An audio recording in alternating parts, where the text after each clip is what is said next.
Hello, and welcome to Soroptimist International Voices, where we give a global voice to women and girls. SI Voices is a space where women's stories and issues are heard as we celebrate 100 years of our remarkable organization. We will reveal and rediscover the history of our global movement while educating and informing on many of the key challenges affecting women and girls today. Hello, I'm Kathy Kaaf, a Soroptimist from Bonn in Germany. Today, I have the pleasure to talk with Anna Wszelaczyńska from the Polish city of Krakow. Hello, Anna. Hello, Kathy. Thank you very much for inviting me to the podcast. Anna is the president of the Federation of Soroptimists International of Europe, with more than 60 countries in Europe, in the Middle East and the Caribbean, and with more than 30,000 women. I first met Anna Wszelaczyńska in 2014 at the Leadership Academy of Polish and German Soroptimists in the historic estate of Krakow, Poland. After our fruitful Soroptimist meeting, Anna gave me a lift to the airport of Wrocław in her car, and we had an interesting talk on our Soroptimist movement and our two countries. Do you remember, Anna, that I told you how much I appreciated the great Polish hospitality? Do you remember, Anna, how you later confessed that you had not been sure of the right way to the airport? In the meantime, only 6 years later, Anna has become the first SI president of Europe from a former communist country behind the Iron Curtain and one of my successors in the office of Federation president. Tell us, Anna, how you came to be involved with Soroptimist International. Oh, it was very simple. A colleague of mine invited me to a meeting of the Krakow Club. And it was in 1998 when Poland and Krakow were moving forward very fast. The change from communism into market economy provided wonderful opportunities to learn and do new things. And it brought fascinating challenges, giving immediate results. But unfortunately, not all of the people were able to face this challenge successfully. Some needed help. So when a colleague of mine had taken me to the Soroptimist meeting, it was obvious that I immediately decided to join the first Krakow Club and thus Soroptimist International of Europe. To change the world, no less, no more. The world was changing overnight then, so why not for the better? Thank you so much, President Anna. What made you interested in gender issues? Had you been involved in women's rights before you met Soroptimist? No, I didn't realize there were gender issues. In communism, most of women worked. There were professions completely feminized, like doctors, nurses, judges, notaries, teachers, administrative workers. My elder sister was an active engineer, like my father and my brothers. I myself was a freelancer, although it was not well seen under communism, but in some cases it was possible. So actually I haven't seen any issues. When attending the Soroptimist conference in Great Britain last October, I found out that the keynote speaker was a female judge in the Supreme Court in the UK. She was very proud that more and more women are reaching high positions in the judiciary system. And at that moment, I've compared numbers for Poland and the UK, and it turned out that in Poland, there are about 50% more women in legal profession than in the UK. But getting back to our story, that then Poland was a country of constant shortages, but women had professions, they worked, had their own bank accounts, were going to restaurants on their own, were traveling within the country because outside there were restrictions. There were several political restrictions on people in general, but not on women specifically. Under communism, many women were dreaming of staying at home and not working, but it was rather unrealistic for economic reasons. What are the greatest barriers to gender equality in Poland right now? I remember you participating in a recent demonstration against the Polish authorities over the ruling reproductive rights. strikes in Poland were about women's reproductive rights and being subject, not object, to right to law. In other words, women's rights. But women's rights are human rights. We have to fight for them. It is so shocking and disappointing for me that women's reproductive rights in Poland are being limited to null. In 30 years, we've covered a span of a distance from abortion on demand to almost total ban on abortion and prenatal medical examinations. After finishing my term as the SIE president, I will dedicate my time to promoting the Istanbul Convention. Anna, can you explain what the Istanbul Convention means? Oh, yes, with pleasure. The Council of Europe Convention on Preventing and Combating Violence Against Women and Domestic Violence, in other words, the Istanbul Convention, is the most comprehensive tool against violence. It is based on 4 pillars: for peace, prevention, protection, prosecution, and coordinated policies to protect women. Governments are obligated to introduce policies and measures to protect women. During the pandemic, domestic violence and backlash in women's rights increased exponentially. In many countries, patriarchal societies are further limiting women's rights. There were global shock waves when Turkey, the first country to sign this treaty, announced the annulment of the Istanbul Convention.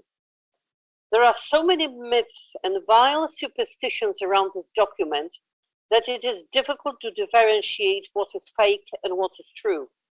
In addition, there are several religious extremist organizations that knowingly lie and threaten societies of dangers of the Istanbul Convention.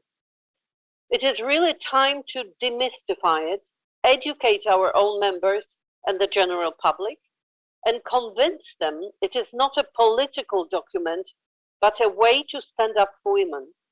By educating Soroptimists, especially in countries where governments are threatening to withdraw, we can produce stronger and better social media campaigns in local languages. Through educating our members about the convention, they can be more knowledgeable and impactful ambassadors of the convention. I believe such education will be more influential than writing statements to government. President Anna, let's have a look at your Soroptimist career. You have become, as I said, one of my successors as president of the Federation of SI Europe only 6 years later. I must say this was a swift rise, which will not have time to follow step by step now, but in these 6 years, you were surely president of the Polish Union of Soroptimists, and then you became involved on the European level of Soroptimists International. Now tell us about the great plans you had as president of the Federation. Thank you, Kathy. Actually, I only realized that when you said it, true, that it was a quick rise, but I was trying to reach the goal. Actually, my presidency was very challenging. Most of my original plans went bust. I had to cancel the Congress, which would have been taking place in Poland, in my hometown of Krakow. But the pandemics brought also new opportunities, digital meetings and digital clubs, in other words, clubs that meet only online. So pandemic absolutely boosted some processes and made us not afraid of digital or virtual. So actually, thanks to these changes, we will be better prepared to face the future and to modernize our organization and to make it more attractive to the new members. Oh yes, that's great what has come out in the end. But what is a standout moment that you have had during your time as a Soroptimist or as president of the Federation? Tell us what Soroptimists have done that you are particularly proud of. I'm actually proud of Soroptimist in general. It's hard to say which exact moment was the most outstanding. The one that stands out in my memory is the beginning of the pandemic. I know everybody are really fed up with listening about it, but it was a moment when no one knew what to do, what kind of activities we should undertake. But our clubs immediately took up a challenge and started fighting the pandemic at the forefront of it. I was so proud of us. This September, we will be awarding best projects. While the ceremony will be virtual, our projects are very real and very tangible. Each one embodies our purpose of advocating globally and acting locally. Their enormous impact is due to our local knowledge of what our communities need and our networks do to make it happen. Our award-winning projects are united in the impact they have had on individuals and communities now in the future. Yet, each is so very unique. Our clubs and unions continue to change the world for the better through educating, empowering, and enabling women and girls. In the face of COVID-19 and the obstacles it brought, European Soroptimists managed to raise a remarkable sum of almost 5.5 million euros across 4,000 projects. Despite limited opportunities to fundraise and more challenging circumstances, we have implementing life-changing projects throughout the world. That is great, really great. Now, looking to the future, what are some of the aspirations you have for women and girls and gender equality in the future? And why is Soroptimist International and why are our members best placed to do this work? Soroptimists are definitely the best place to do this work because we are the network of professional women. We are close to our communities. So from this position, you can see better. Our activities have to be adjusted to the needs of local communities. So every country will be doing things differently. So we will be standing up for women. We're using different means in every country. I keep saying, don't take anything for granted. Work tirelessly, educate yourselves and the public. Monitor closely the situation and react immediately when you see or you feel something is going wrong. Today you have rights, tomorrow they are gone. And this is unfortunately the lesson that I just learned. So be alert and don't take anything for granted and enjoy working as a Soroptimist. I totally agree. Thank you so much, President Anna, for your insight into your presidency. You had to be very flexible regarding all the challenges due to COVID-19. You never gave up. Your experience of your job as a founder and CEO of the Academy of Training and Competences in Krakow helped you motivate the team around you. You always kept saying, I'm lucky because I was born in the right place and at the right time. I wish you the best of luck during the remaining months of your presidency. I hope that our listeners have followed your exciting story of how to become involved in our great network as of Soroptimist International, promoting women and girls to become educated, empowered, and enabled for the future. Dear listeners, thank you for your interest also in the coming podcasts of Soroptimist International during its 100th year of engagement worldwide. Thank you. You've been listening to SI Voices, a podcast hosted by Soroptimist International.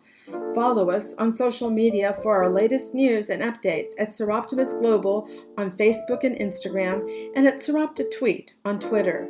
You can also check out our website, soroptimistinternational.org. Please join us next time on SI Voices.